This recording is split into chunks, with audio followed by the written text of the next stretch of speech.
अस्सलाम वालेकुम and very good morning. कल का वीडियो मैंने डाला था, उसके लिए काफ़ी अच्छा रिस्पांस आया। काफ़ी लोगों ने मुझे पूछा भी है कि आप क्रिमिनल मैटर्स हैंडल करते हो, फैमिली मैटर्स हैंडल करते हो, पॉस्को के देखते हो और प्रॉपर्टी के रिलेटेड जितने भी क्वेरीज है, property related and family related काफ़ी क्वेरीज आई हैं मुझे। तो मैं सबको उसका रिप्लाई ज़रूर दूँगी।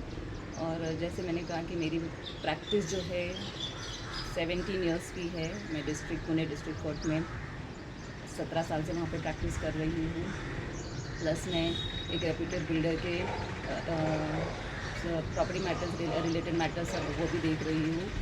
और अपार्ट फ्रॉम दैट, कल मुझे किसी ने मुझे ये पूछा है कि मैडम रीजंस क्या है, व्हाट आर द ग्राउंड्स कि आजकल इतनी संख्या बढ़ रही है डिवोर्स की, जबकि आजकल वेल एजुकेटेड है, लड़का भी पढ़ा लिखा है, लड़की भी पढ़ी लिखी है। फिर क्या रीज़न है कि आजकल इतने ग्राउंड्स क्यों डिवोर्स पे बढ़ते जा रहे हैं।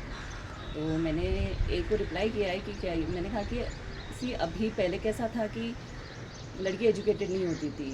उनको पता है कि हाँ हम एजुकेटेड नहीं, अभी हमको तो हस्बैंड के हिसाब से ही चलना है, चाहे वो मारो तोड़ो पीटो कुछ भी करो, हमको रहना है। और बताया जाता था कि पहले के ज़माने से कि हाँ हस्बैंड के like is a God, but God तो कभी किसी को तकलीफ़ देते नहीं हैं। तो ये आजकल के हस्बैंड्स लोगों को भी समझ में आना चाहिए। बट अभी ऐसा हो रहा है कि लड़कियों को, मैं ये नहीं कहती हूँ कि हमेशा लड़के ही गलत होते हैं, बट लड़कियाँ भी कई जगह गलत होती है। तो अभी कैसे हो रहा है कि सभी एजुकेटेड है, लड़कियाँ भी एजुकेटेड है, लड़के भी एजुकेटेड है। तो लड़कियाँ ये सोचती कि हम भी तो काम करते हैं। और फिर हस्बैंड बोल रहा है, हस्बैंड का कैसा है कि पापा मैं सिर्फ काम कर रहा हूँ, तो मैं तो अपार्ट फ्रॉम दैट दूसरा सिर्फ घर पे पैसे ला के देने का काम कर रहा हूँ, दूसरा कुछ कर नहीं रहा हूँ। तो लड़की ऐसी सोचती है कि हम भी तो कमा रहे, हम भी तो सब घर संभाल रहे, तो हम क्यों करें। जैसे अभी सुप्रीम कोर्ट का एक जजमेंट आया है कि सिर्फ लड़कियों ने ही काम नहीं करना चाहिए, या हेल्पिंग हैंड घर में हस्बैंड लोग को भी होना मैंडेटरी है। तो अगर ये हस्बैंड और वाइफ में दोनों में ये समझ रहेगी, तो मुझे नहीं लगता कि छोटी छोटी बातों की वजह से आजकल जो ग्राउंड्स इतने बढ़ रहे डिवोर्स के, वो कम हो जाएंगे। और आजकल के पेरेंट्स ये नहीं सोचते कि सही है कि बच्चा पैदा करना बहुत आसान है, बट उसको संभालना बहुत डिफ़िकल्ट है। तो थोड़ा सा पेरेंट्स ने ये सोचना चाहिए कि अभी के जो बच्चे हैं वो कंप्यूटराइज्ड है, उनके दिमाग, उनका सोच, उनके अखलाक सब कुछ बहुत फास्ट फॉरवर्ड है। तो ये डिवोर्स के फैसले से बच्चों पे बहुत बुरा इम्पैक्ट हो रहा है। वो डिप्रेशन में जाते, वो छोटे होते बताते नहीं, बट उनकी फीलिंग्स जो है एज ए पेरेंट्स हमने खुद में समझना चाहिए। तो जो डिवोर्स के जो संख्या बढ़ रही है, वो हमारे में अंडरस्टैंडिंग ना होने की वजह से हो रही है। हमारे में मैच्योरिटी नहीं कि मैं नहीं, हम करके करेंगे तो मुझे नहीं लगता है कि इतनी संख्या बढ़ेगी। ऑफकोर्स कई जगह हो रहा है कि जेन्युइनली कि बहुत तकलीफ़ें लड़कियों को भी हो रही है, लड़कों को भी हो रही है।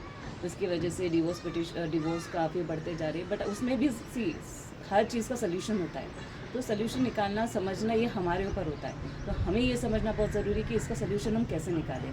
कई बार तो डिवोर्स हस्बैंड वाइफ के झगड़ों में पेरेंट्स भी थोड़ा सा सपोर्ट करते हैं कि हाँ बाबा वो सही है, वो गलत है नहीं। बट शादी तुम दोनों ने किया है ना, तो तुम दोनों को थोड़ा समझना चाहिए कि जब हमारी औलाद है तो हमारी औलाद को क्या चाहिए। जैसे हमारी औलाद को, हमारे पेरेंट्स को उनके बच्चे सुखी देखना वो चाहते हैं, तो हम भी सोचना चाहिए कि हमारे बच्चे क्या चाहते हैं। तो हमको खुद को चेंज करना है हमारी औलाद के लिए। तो अगर अंडरस्टैंडिंग दोनों में इक्वल होगी, समझ होगी, मैच्योरिटी होगी और हेल्पिंग हैंड एक दूसरे को होगा, तो मुझे नहीं लगता कि डिवोर्स संख्या इतनी बढ़ती जाएगी। बट सिर्फ माइनर रीजंस की वजह से भी आजकल लोग डिवोर्स पिटिशन फाइल करके छोड़ देते कि बस हम सास के साथ नहीं जम रहा है, उसके साथ नहीं जम रहा है, इसका मैरिटल अफेयर्स है।